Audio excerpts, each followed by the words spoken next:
Quba ialah sebuah masjid yang mula-mula dibina oleh Rasulullah.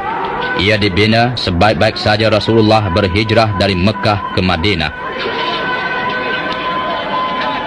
La masjidun ussisa 'ala at-taqwa min awwal yawmin ahaqqu an taquma fihi rijalun yuhibbuna an yattahharu.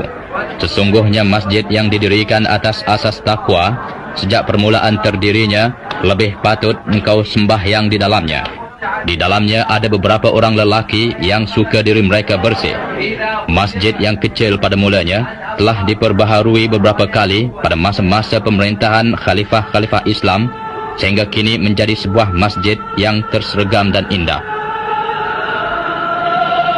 Kemudian baginda berdua dan anggota rombongan diraja berangkat melawat Masjid Qiblatain atau Masjid Dua Kiblat.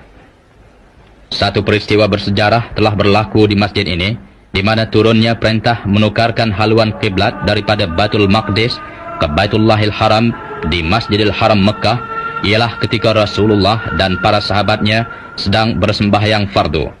Apabila turun perintah pertukaran itu, Rasulullah pun berpaling ke Baitullah, diikuti oleh para makmum di belakangnya. Dari peristiwa inilah masjid ini diberi nama Masjid Dua Kiblat.